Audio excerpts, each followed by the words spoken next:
Assalamualaikum warahmatullahi wabarakatuh. Di sini saya akan menjelaskan materi tentang menanggulangi kejahatan internet cybercrime di sekolah dasar. Nah, pentingnya keamanan cyber di era digital ini tidak dapat disangkal. Pada materi ini nanti saya akan belajar tentang ancaman dan teknik-teknik keamanan cyber serta cara melindungi data penting.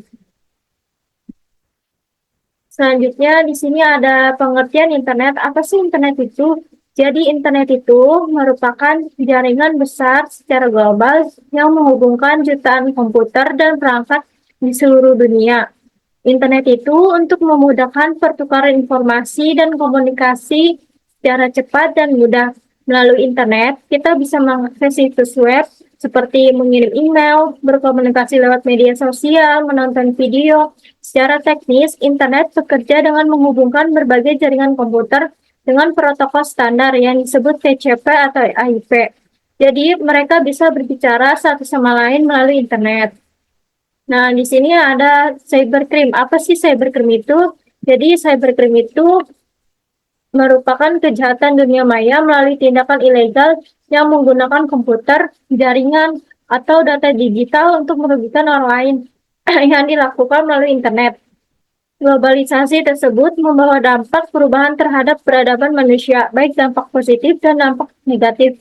Misalnya, kemajuan teknologi, informasi, dan komunikasi. Melalui media sosial, jaringan internet, Facebook, Instagram, YouTube, dan membawa dampak negatif. Kejahatan bersifat konvensional menjadi kejahatan di dunia maya, cybercrime. Selanjutnya di sini ada ancaman keamanan cyber. Yang pertama ada virus dan malware. Virus dan malware dapat merusak sistem dan data, serta membuka pintu bagi para peretas untuk melakukan serangan pada jaringan. Yang kedua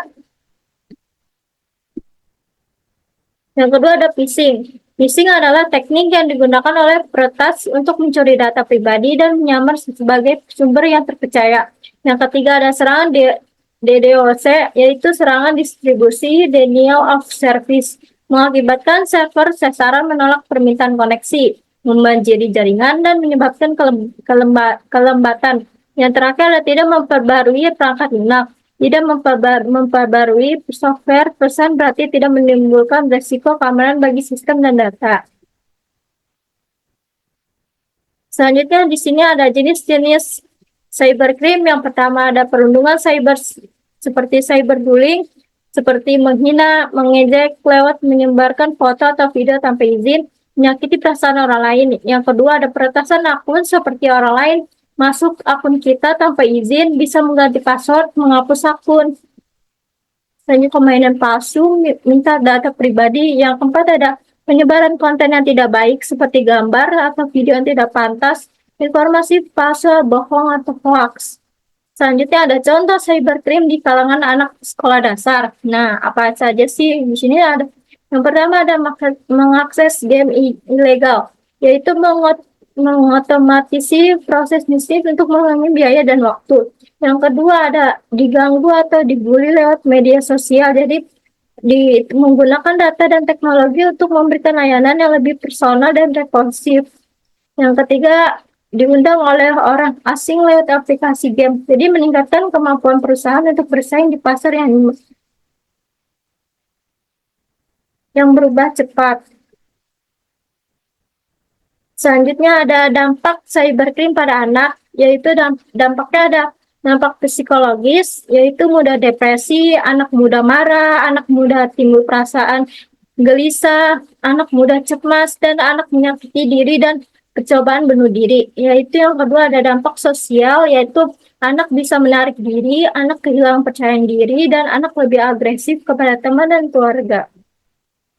Selanjutnya ada dampak pada kehidupan sekolah, yaitu penurunnya prestasi akademik, rendahnya tingkat kehadiran, perilaku bermasalah di sekolah. Yang terakhir ada dampak pada pelaku, yaitu agresif, berwatak keras, mudah marah, impulsif, lebih ingin mendominasi orang lain, kurang berempati, dan dapat dijauhi oleh orang lain. Nah, di sini ada mengapa sih anak SD rentan terhadap kejahatan internet? Jadi ada banyak faktor yang mendukung mengapa anak SD rentan terhadap kejahatan internet. Itu contohnya rasa ingin tahu yang besar, kurangnya pengawasan, belum memahami resiko, mudah percaya pada orang asing. Nah, selanjutnya ada pentingnya literasi digital. Jadi, anak diajarkan cara menggunakan internet secara bijak, mengenali tanda bahaya online, memahami batasan saat berselancar di internet. Selanjutnya ada tanggung jawab orang tua, yaitu mengawasi aktivitas internet anak. Yang kedua ada mengatur waktu screen time. Yang ketiga ada menjelaskan bahaya dunia maya dengan bahasa yang mudah dipahami dan dimengerti.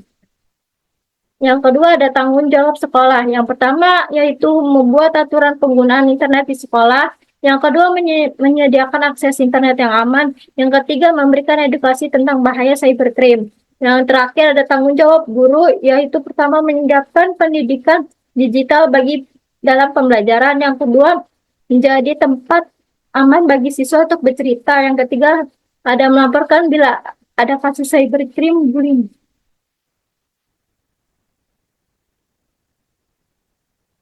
Nah, di sini ada peran teknologi yang aman untuk anak, yaitu gunakan aplikasi aman anak, filter konten otomatis, gunakan parental control. Selanjutnya ada upaya preventif di sekolah, yaitu tidak menyebarkan data pribadi, tidak membagikan foto teman tanpa izin, yang ketiga tidak bersikap sopan kepada orang lain.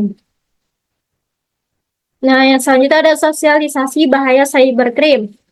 Di sini ada poster dan banner di sekolah, cerita edukatif, dan video animasi talkshow bareng ahli teknologi. Selanjutnya ada edukasi etika bermedia sosial. Yang pertama ada tidak menyebarkan data pribadi.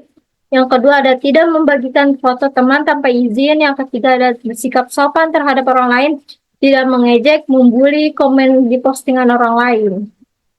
Selanjutnya ada penerapan sistem keamanan sekolah. Jadi penerapan sistem keamanan sekolah ini ada berbagi cara, yaitu contohnya jangan berbagi informasi pribadi. Yang kedua gunakan software pengaman. Yang ketiga pantau login aktivitas internet siswa. Yang terakhir ada laporkan ancaman digital orang tua. Nah, di sini ada teknik-teknik keamanan cybercrime. Yang pertama ada enkripsi. Enkripsi merupakan proses pengkodean data sehingga hanya pihak yang saya yang dapat yang mengaksesnya. Yang kedua ada token autentik. Token autentik digunakan untuk memverifikasi pengguna dan memberikan akses ke sistem atau aplikasi. Selanjutnya ada Nah, di sini ada studi kasus atau fakta data. Menurut Kominfo, 49% anak-anak